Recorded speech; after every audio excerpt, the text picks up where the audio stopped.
The Leader of the Greens. Thank you, Speaker. My question is to the Prime Minister. Next week, Boris Johnson's Conservative government will host the Global Climate Ambition Summit, at which countries will be required to outline their plans for stronger 2030 targets to respond to the climate emergency. Will Australia attend the summit and announce stronger 2030 targets, or will your government continue Australia's increasing international isolation by retaining weak 2030 targets that are driving us to catastrophe?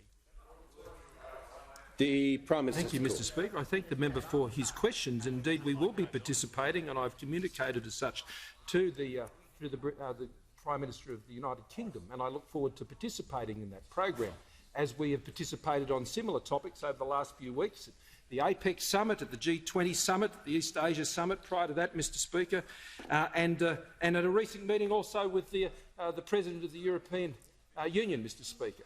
And we will participate in that program, and it will be a great opportunity, Mr. Speaker, to correct the mistruths that have just been spoken by the Leader of the Greens and are often presented, because Australia, Mr. Speaker, is a country that has made commitments and has kept commitments and has beaten our commitments when it comes to reducing emissions in this country, as the Minister for Emissions Reduction recalled to the House only this week. Australia's emissions have fallen 16.6% below the year June 2005 and 18.9%, Mr. Speaker, from June 2007 when they peaked. Now, they're just the facts. And it is also true, Mr. Speaker, we have beaten the Kyoto targets that we set by some 459 million tonnes, Mr. Speaker.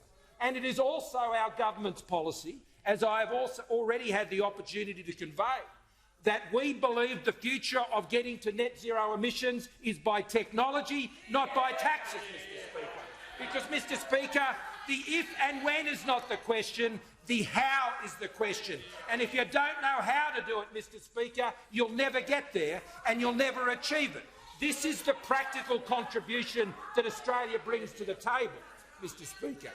And the engagements we've entered into with countries like Japan around hydrogen, what the member opposite may want to consider is, if you want to achieve those sorts of goals, you have to be able to produce hydrogen at a rate of $2 per kilo, Mr. Speaker. That's a target, Mr. Speaker, that actually reduces your emissions. And that's the specifics that our government is pursuing to ensure a net zero emissions future. So this is a government that is committed to practical action, getting things done, working with other countries to achieve that. Because it's not good enough for advanced economies like Australia to achieve the things we're achieving. Well more, Mr. Speaker, in like economies, like we know, in New Zealand the emissions have only fallen by 1% compared to our over 16%, Mr. Speaker, I should say, or 1% compared to the 13.5%, Mr. Speaker, on the previous comparison. And Canada has fallen by 0. So Australia is pulling its weight, Australia is making its contribution, and we will continue to do that, Mr. Speaker, so long as we have the opportunity to do so, which we look forward to doing, Mr. Speaker. The Leader of the Greens should stop talking Australia down.